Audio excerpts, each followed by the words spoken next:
안녕하세요. 광주 미TV입니다. 오늘은 제가 난임 전문임에도 불구하고 부인과 질환 중 하나인 난치성 질염의 진단을 토픽으로 정한 이유가 있습니다. 오늘 이야기의 포커스는 나팔관 끝이 막히고 그 나팔관 내에 더러운 체액이나 피가 고여서 생기는 난관수종이라는 질환으로 인해 지속적인 냉증이 생기고 약물 치료를 해도 낫지 않는 난치성 질염으로 진단받고 고생하는 분들이 적지 않아 그 이야기를 해보려고 하는 것입니다.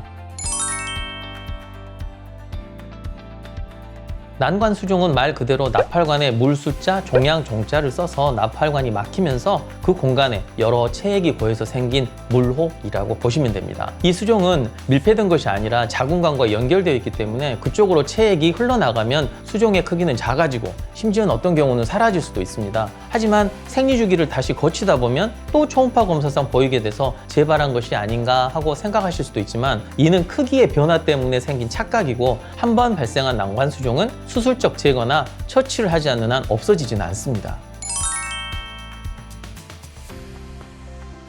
일단 지속적이거나 간헐적인 냉증이 반복되는 것입니다. 물론 경증이나 초기에는 이런 증상이 없을 수도 있습니다. 환자분들의 전형적인 병원 방문 상황을 제가 한번 이야기 드려볼게요. 먼저 냉증이 발생하고 냄새도 나고 해서 가까운 산부인과를 갑니다. 이제 가시면 소독도 하고 질광내 질정제도 넣고 약 처방을 받아서 오겠죠. 그럼 이제 항생제 효과로 인해서 여러 증상이 사라지고 질정의 소독 효과 때문에 증상이 완화되거나 없어집니다. 그러나 다시 증상이 발생하고 치료를 하고 이걸 계속 반복하다 보면은 의사 선생님이 질가금을 배양 검사를 하자고 할 겁니다. 검사상 균이 특정되면 그에 맞는 이제 항생제 치료를 하지만 또 조금 지나면 재발합니다. 너무너무 귀찮고 짜증나는 상황으로 변해가는 거죠. 그러다가 그 초음파 검사를 우연히 받게 돼서 난관수종이 발견되기도 하고 난임 검사를 하러 갔다가 나팔관 조영술이나 초음파 나팔관 조영술상에서 발견이 되기도 합니다.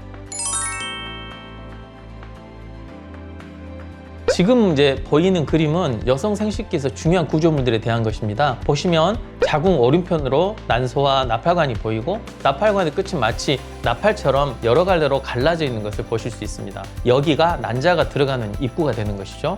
이 그림은 난자가 들어가는 나팔관의 입구가 염증이나 여러 이유로 막혀서 부어 있는 것을 나타내는 것인데요. 왼쪽이 정상이고 오른쪽은 체액이나 삼출물, 혈액 등이 들어있는 난관수종의 모습입니다. 이 그림은 기존에 널리 사용되는 검사법인 방사선 엑스레이를 이용한 자궁 나팔관 조영술 사진입니다. 조영제를 주입하면서 몇 장의 사진을 찍게 되는데요. 한가운데 자궁이 있고 양쪽 나팔관이 끝이 모두 막히고 체액이 보여서 마치 소세지처럼 통통해진 난관수종을 관찰할 수 있습니다.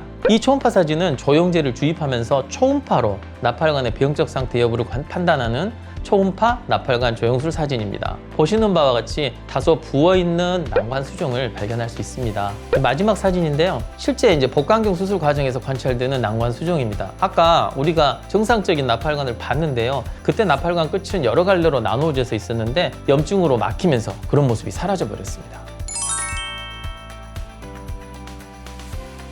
네, 그렇습니다. 결국 원인이 되는 질환이 질강에 있는 것이 아니라 나팔관에 있는데 계속 소독용 질정이나 약을 사용하면서 힘들게 일상생활을 하게 되는 거죠. 치료는 제가 조금 이따 말씀드릴 텐데요. 결국 난관수종에 대한 수술적 처치를 하는 것이 맞습니다. 일단 양쪽이 다 수종인 상태면 자연 임신은 불가능하겠죠. 한쪽만 수종이라고 해도 배란이 오른쪽, 왼쪽 난소에서 번갈아 가면서 되니까 아무래도 임신율이 감소할 거고 시험관하기 시술 시 배아를 이식했을 때 또는 임신 초기에 반대편 난관 수종 내의 체액이 흘러나와서 악영향을 줄 수 있습니다. 착상이 안 되거나 초기 유산이 될 수 있다는 말입니다. 2016년 연구에 의하면 난관 수종이 있는 여성에게서 자궁 내막과 난소로 가는 혈류량이 통계적으로 유의하게 감소해서 결국 내막의 착상 수용력과 난자질의 문제를 일으킬 수 있다라고 보고하였습니다. 결론은 난관수종이 임신 과정에 좋지 않은 여러 영향을 주게 된다라는 것이죠. 네, 이에 대한 대규모 연구가 있었습니다. 시험관하기 시술을 하는 5,592명의 여성 중 1,004명은 난관수종에 대한 어떠한 치료도 없이 시술 과정을 진행했고 나머지 4,588명은 난관수종은 없이 여러 종류의 난관 폐쇄만 가지고 있었습니다. 결과는 임신율, 착상률, 분만율 모두에서 난관수종이 있는 그룹이 낮기 때문에 치료를 해야 한다라고 저자들은 주장하였습니다.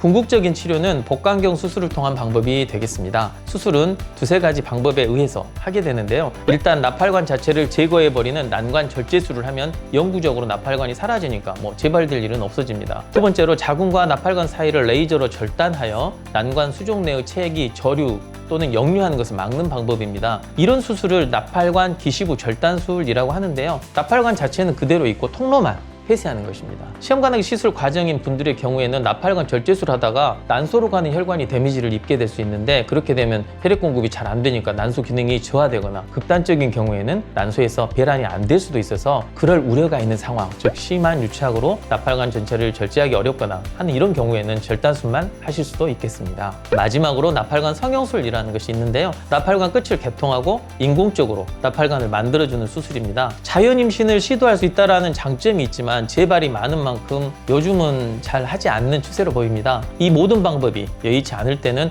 난관 수종액을 바늘로 찔러서 흡인하고 항생제 경구 복용을 하면서 시험관하기 시술을 해보는 것도 옵션이 될 수 있겠습니다. 오늘은 난관 수종에 대해서 알아보았습니다. 정리를 해보면 난관 수종이 비교적 커진 상태에서 진단이 되면 반복 질염과 냉증의 치료적 목적으로 수술을 고려해야 합니다. 시험관하기 시술 전에도 수술적 교정이 우선 고려되어야 하고요. 여의치 않을 때는 흡인 및 경화술을 시행합니다. 또한 나팔관 조영술을 한 번 찍었다고 몇 년이 지나도록 다시 검사하지 않을 경우 언제든지 난관 수종이 생길 수 있기 때문에 3회 연속 시험관하기 시술 실패 시 또는 한 번 검사하고 1년 반이 경과했을 때는 지속적인 냉증과 질염이 반복될 경우가 있다면 다시 초음파 나팔관 조영술을 찍어보시는 것이 좋습니다. 초음파를 이용하면 아프지 않으니까 걱정하실 필요도 없겠죠. 오늘은 여기까지고요. 다음 영상에서 더 좋은 주제로 찾아뵙도록 하겠습니다. 감사합니다.